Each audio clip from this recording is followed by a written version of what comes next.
Good morning बच्चे। 9th class का आज से हम लोग नया एक सीरीज चालू कर रहे हैं एसएसटी का, मतलब सामाजिक विज्ञान का। सामाजिक विज्ञान में हमने पहला टॉपिक लिया है ज्योग्राफी से। यूट्यूब पे केवल हम लोग आते हैं क्वेश्चंस आंसर डिस्कस करने के लिए, यानी जो भी एमसीक्यू के रूप में हो, लॉन्ग क्वेश्चन हो, जो भी हो, हम क्वेश्चन डिस्कस करने आते हैं। तो ये एसएसटी का 9th क्लास का ये पहला लेक्चर है, जिसमें कि हम लोग भूगोल का कोशिश ये करेंगे कि पहला और दूसरा दोनों चैप्टर एक ही दिन में हो जाए। हम अपने कोचिंग के ऑफलाइन बच्चे को बोलना चाहेंगे यहाँ पर स्पेशली रूप से कि ये हम क्यों लेक्चर ला रहे हैं। ये लेक्चर ला रहे हैं रिवीजन के लिए। 2 महीना, 1 महीना, 1.5 महीना पहले हमने ये पढ़ा चुके हैं, ये थ्योरी पढ़ा चुके हैं, लेक्चर ले चुके हैं। अब ये हम रिवीजन करा रहे हैं ताकि बच्चे एग्ज़ाम से पहले एक बार रिवाइज़ कर लें उसे, ताकि एग्ज़ाम में सही नंबर ला पाए। एग्ज़ाम से पहले हम लोग देख लेते हैं इनको क्या सब पढ़ाए थे हम। देखिए, पहला क्वेश्चन आप लोग को दिख रहा होगा। पहला क्वेश्चन है भारत की स्थलीय सीमा रेखा तटीय सीमा रेखा से लगभग कितनी बड़ी है। देखिए, स्थलीय सीमा रेखा जो है, अगर किसी को याद हो, 15,000 के समथिंग है, 15,000 किलोमीटर के समथिंग है, 15,000 किलोमीटर के समथिंग है। उसके बाद तटीय रेखा 7,000 के समथिंग है। तटीय रेखा 7,000 से ऊपर ही है। कितनी बड़ी है, किससे कितनी बड़ी है? देखिए, तटीय सीमा रेखा से स्थलीय सीमा रेखा, तटीय सीमा रेखा से, तो तटीय सीमा रेखा है 7, इससे कितनी गुनी ज़्यादा है? कितनी गुनी ज़्यादा ही है, तो गुना के रूप में होगा। हम लोग आधी वगैरह तो नहीं बोलेंगे इसमें। अगर आधी कहीं है तो ये गलत है। क्यों? क्योंकि यहाँ से तो गुना के रूप में है, भाग के रूप में है नहीं। कम रहता तब जाकर के हम लोग करते आधी। ये लगभग 2 गुनी है। कितनी है? 2 गुनी है, 2 गुनी। ऑप्शन बी, भारत की स्थलीय सीमा रेखा तटीय सीमा रेखा से लगभग कितनी बड़ी है। हम लोग अगर भारत बनाएं,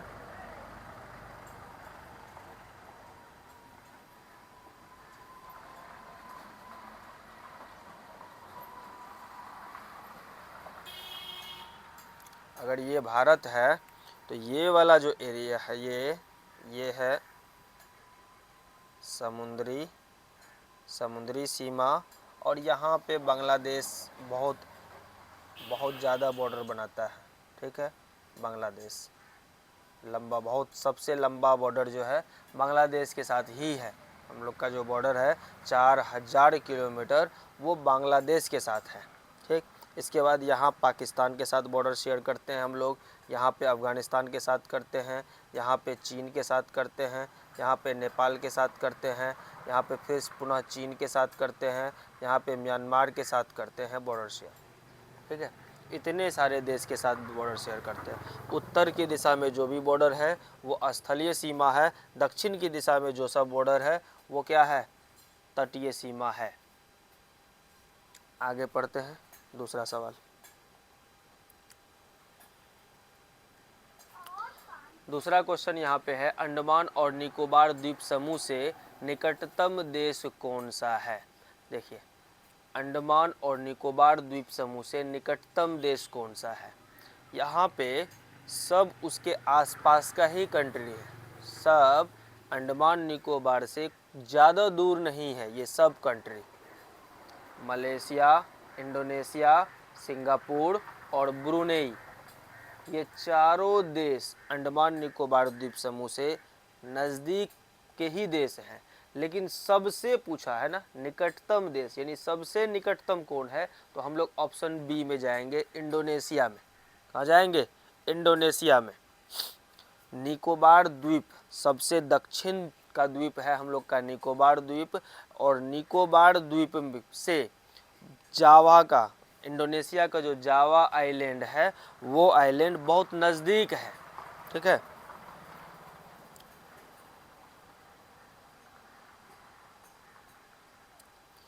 3 नंबर देखिए आप लोग, भारत एवं चीन के बीच की सीमा रेखा का नाम क्या है। देखिए, भारत और चीन के बीच जब जाएंगे हम लोग तो मैकमोहन लाइन बोलेंगे। क्या बोलेंगे? McMahon line. Red Cliff line बोलेंगे। भारत और पाकिस्तान के बीच, भारत और पाकिस्तान के बीच हमेशा हमेशा टसल की स्थिति बने रहती है। तो टसल की स्थिति में हम लोग रेड से याद रखेंगे। रेड मतलब क्या होता है? खतरा। रेड मतलब खतरा, यानी डेंजर। कहाँ पे डेंजर की स्थिति ज़्यादा है? भारत और पाकिस्तान के बीच। भारत और पाकिस्तान के बीच कौन सी सीमा रेखा का नाम क्या है? उस सीमा रेखा का नाम क्या है बाउंड्री की? तो हम लोग बोलेंगे red Cliff, red Cliff line. और मैकमोहन रेखा किस 2 देश के बीच बाउंड्री है? बाउंड्री का नाम है तो भारत और चीन, भारत और चाइना के बीच की बाउंड्री का नाम है मैकमोहन रेखा। 4 नंबर पे चलिए। निम्नलिखित में से कर्क रेखा किस राज्य से नहीं गुजरती है? देखिए, 8 राज्यों से कर्क रेखा गुजरती है। 8 राज्य में वो 8 राज्य का नाम ले रहे हैं, ध्यान से सुनिए अच्छे से। सबसे पहले स्टेट है गुजरात, गुजरात के बाद है राजस्थान, गुजरात, राजस्थान, राजस्थान के बाद मध्य प्रदेश, मध्य प्रदेश के बाद छत्तीसगढ़, छत्तीसगढ़ के बाद झारखंड, झारखंड के बाद पश्चिम बंगाल, पश्चिम बंगाल, त्रिपुरा और एक और है, त्रिपुरा और एक है, चलिए आगे आएगा तो देखेंगे। 7 स्टेट का तो नाम बोल चुके हैं, एक स्टेट और यहाँ पे हम भूल जा रहे हैं, ठीक है, एक स्टेट और है। 4 नंबर में है गुजरात। अभी जो नाम बोले हम, गुजरात था उसमें, यानी कर्क रेखा गुजरात से होकर गुजरती है, झारखंड से होकर गुजरती है, त्रिपुरा से भी होकर के गुजरती है, लेकिन उड़ीसा नहीं आया। उड़ीसा, अभी हम 7 स्टेट का नाम लिए, 7 में से कहीं उड़ीसा नहीं था, तो यहाँ पे उड़ीसा होगा ऑप्शन 4 का, ऑप्शन सी होगा, यानी उड़ीसा से कर्क रेखा नहीं गुजरती है।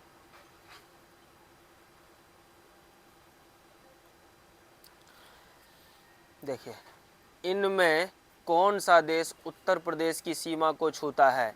इनमें कौन सा देश उत्तर प्रदेश की सीमा को छूता है? उत्तर प्रदेश, उत्तर प्रदेश यहाँ पे है, उत्तर प्रदेश यहाँ पे, ठीक है, यहाँ पे उत्तर प्रदेश है।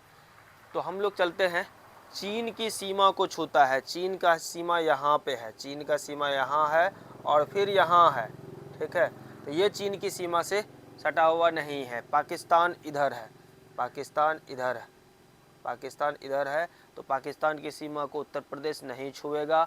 अफ़गानिस्तान इधर है, अफ़गानिस्तान इस वाले एरिया में अफ़गानिस्तान है, तो हम लोग अफ़गानिस्तान भी ऑप्शन में नहीं देंगे, यानी नेपाल देंगे। क्या देंगे? नेपाल। नेपाल वह एरिया है, नेपाल और उत्तर प्रदेश का बॉर्डर लगता है। इनमें से कौन देश उत्तर प्रदेश की सीमा को छूता है? तो नेपाल।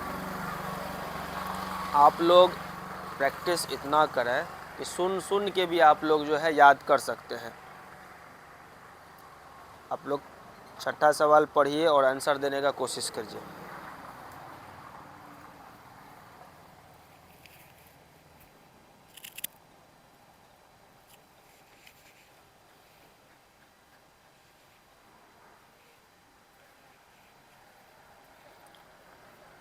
वह कौन सा स्थान है जो 3 समुद्रों के मिलन स्थल पर स्थित है? देखिए, लक्षद्वीप जो है वो एक अरब सागर में स्थित द्वीप है। मालद्वीप भी कहाँ पे है? हिंद महासागर में स्थित है। कोलकाता के पास 3 समुद्री जल नहीं है, कन्याकुमारी के पास है। कन्याकुमारी सबसे निम्नतम बिंदु है, दक्षिणतम बिंदु है कन्याकुमारी, तमिलनाडु स्टेट में पड़ता है। देखिए, इस तरफ बंगाल की खाड़ी वाला पानी, इस तरफ अरब सागर वाला पानी, और ठीक नीचे यानी कि ये सब हिंद महासागर है। यानी 3 समुद्रों के मिलन स्थल पर कौन सा स्थान है? कन्याकुमारी।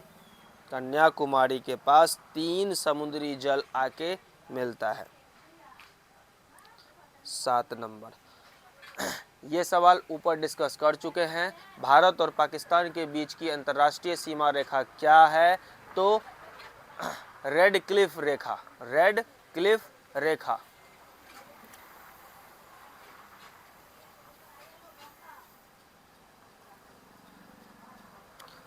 कर्क रेखा निम्न में से किस राज्य से होकर नहीं गुजरती है?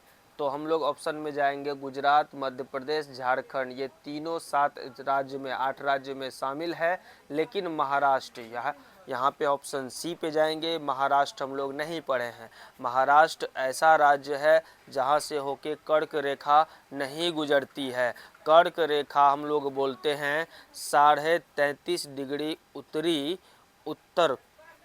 उत्तरी गोलार्ध में स्थित जो 33.5 डिग्री है अक्षांशीय रेखा, उसे हम लोग बोलते हैं कर्क रेखा। 33.5 डिग्री उत्तरी अक्षांश में स्थित क्षैतिज रेखा को हम लोग क्या बोलेंगे? या फिर देशांतर नहीं, अक्षांशीय रेखा को। देशांतर रेखा होता है खड़ी लाइन और अक्षांशीय रेखा होती है लेटी हुई लाइन। अक्षांशीय रेखा को हम लोग बोलते हैं कर्क रेखा। 33.5 डिग्री उत्तरी गोलार्ध में स्थित। दक्षिणी गोलार्ध में जब यही लाइन स्थित होती है 33.5 डिग्री, तो वहाँ पे नाम चेंज हो जाता है, वहाँ नाम होता है मकर रेखा। मकर रेखा, जिसको ट्रॉपिक ऑफ कैप्रिकॉर्न बोलते हैं। कर्क रेखा को इंग्लिश में बोलते हैं ट्रॉपिक ऑफ कैंसर।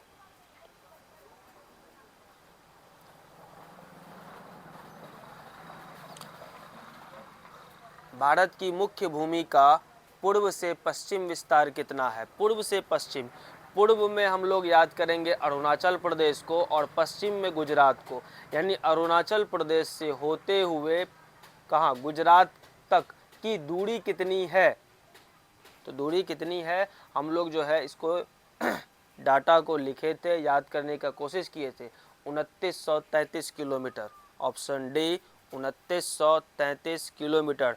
2-4 बार आप लोग बोलिए, इस तरह से जोर से बोलिए तब याद होगा। 2933 किलोमीटर। भारत की मुख्य भूमि का पूर्व और पश्चिम विस्तार कितना है?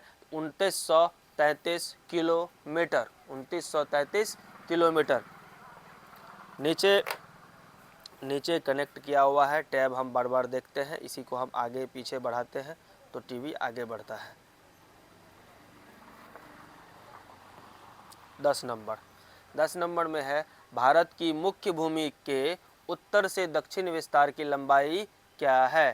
ठीक है, इस बार पूछ रहा है उत्तर। उत्तर कहने का मतलब जम्मू कश्मीर से होते हुए कन्याकुमारी, दक्षिण कन्याकुमारी तक की दूरी कितनी है? और ये विस्थापन पूछा जा रहा है, दूरी नहीं पूछा जा रहा है। ठीक है, दूरी नहीं पूछ सकते हम लोग। विस्तार अगर पूछा है तो यानी विस्थापन, सीधी रेखा में लाइन पूछा गया है। 2933 किलोमीटर नहीं होगा। क्यों? क्योंकि ये पूर्व से पश्चिम की है। यहाँ पे ऑप्शन सी होगा 3214 kilometre. Option C 3214 kilometre.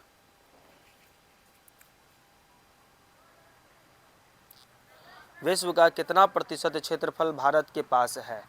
Bharat के पास जो, अगर विश्व में 100% जमीन है तो 100 में से कितना प्रतिशत भारत के पास स्थित है? 2.4%। कौन सा ऑप्शन में है? डी ऑप्शन में। डी ऑप्शन में है 2.4%।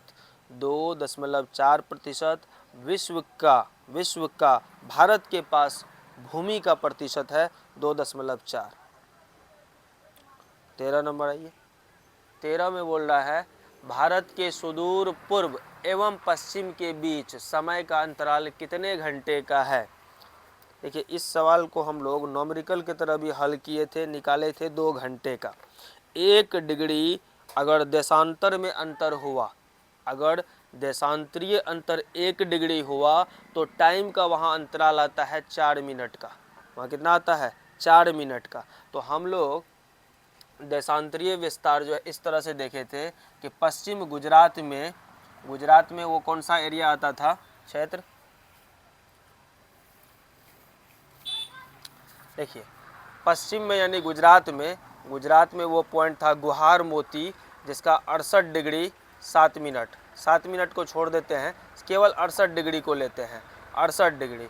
और फिर ये तो पश्चिम पॉइंट हुआ, और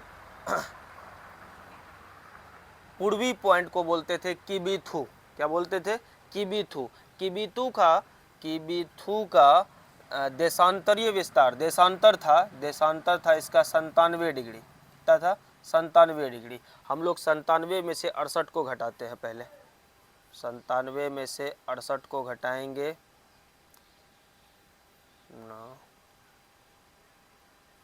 29 डिग्री। लगभग ये दशमलव सब में था, 7 यहाँ, 68 डिग्री कुछ यहाँ पे मिनट था, यहाँ पे 30 मान के चलिए। कितना? 30 डिग्री मान के चलते हैं, 29 के जगह पे 30 मान के चलते हैं।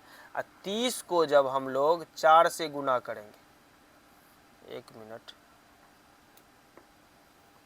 4 तिया 12, हाँ कितना होगा? 0 4 तिया 12, 120 मिनट। एक देशांतर, 1 डिग्री देशांतर पर कितने मिनट का अंतर होता है? 4 मिनट का। तो 30 डिग्री देशांतर पर 30 गुना 4, 120 मिनट। 120 मिनट कहने का मतलब है कि वहाँ पे कितने घंटे हो जाएंगे? 2 घंटे। 2 घंटे का अंतर होगा। अरुणाचल प्रदेश के किबिथु और गुजरात के गुहार मोती, यानी पूर्व एवं पश्चिम, सुदूर पूर्व में है किबिथु, सुदूर पश्चिम में है गुहार मोती, के बीच समय का अंतर कितने घंटे का होगा? तो 2 घंटे का होगा।